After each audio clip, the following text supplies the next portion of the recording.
Good morning, student. Today I am going to discuss about the another chapter that is known as helping verb or auxiliary verb. It's a very important chapter, and if you will understand it properly, certainly you will be benefited a lot. First of all, I would like to explain what is helping verb or auxiliary verb. सहायक क्रिया, helping verb और auxiliary verb. उसके पहले verb क्या है, what is verb, ये जानना जरूरी है. All the action words are known as a verb. Verb वह वर्ब वह क्रिया है जिसमें होने या करने दोनों की संभावना होती है, या तो वो होने की हो रही हो या होने की संभावना हो. अब देखिए, the verb which helps the principal verb in a sentence to make tense, questions, negative and passive voice is called helping verb or auxiliary verb. Example: is, am, are, was, were, has, have, can, may, should, would, etc. Kinds of helping verb. There are two methods to understand helping verb or auxiliary verb. First of all, such type of things are mentioned in the book. Either you study English medium book or Hindi medium book, you will study like this. Kinds of helping verb or auxiliary verb. There are three kinds of: primary helping verb, modal helping verb or marginal helping verb. Verb to be: is, am, are, was, were. Do means do, does, did. Have means has, have, had. Modal auxiliary verb or helping verb: can, could, shall, should, will, would, may, might, ought to, must. Ought to or must. Next, marginal auxiliary or helping verb: need, dare, used to.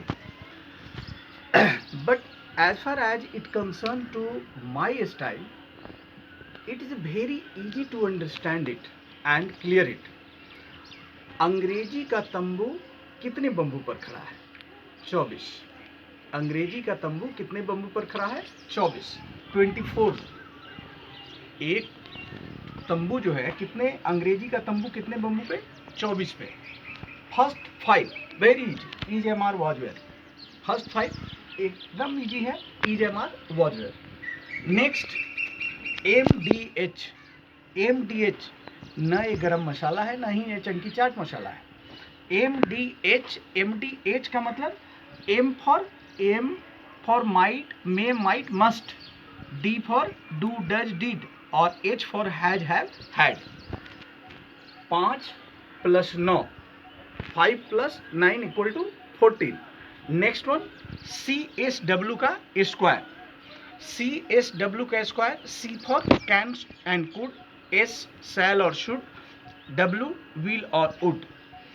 5 + 9 14, 14 + 6 20. अंग्रेजी के तंबू कितने bamboo पे? 24. 20 complete.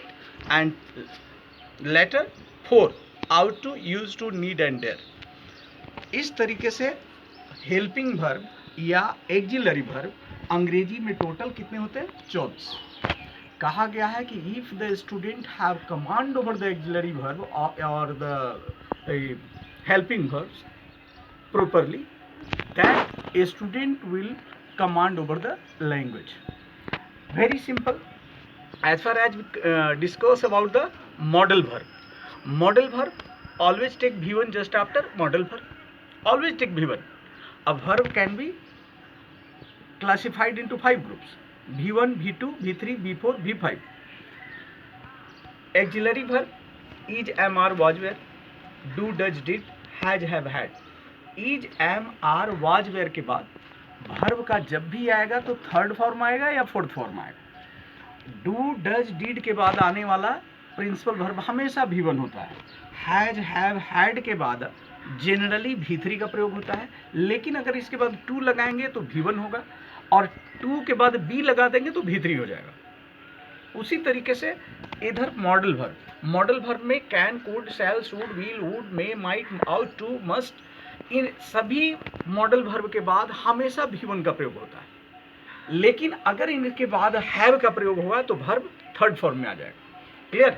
उसी तरीके से need, dare, use to या ought to, use to, need and dare, इनके बाद आने वाला भी वर्ब हमेशा V1 होता है, लेकिन कभी कभी कुछ हेल्पिंग वर्ब वो हेल्पिंग वर्ब के साथ साथ फुल वर्ब का भी, मेन वर्ब का भी काम करते हैं। ठीक है, इन्हीं शब्दों के साथ ये चैप्टर क्लोज हुआ।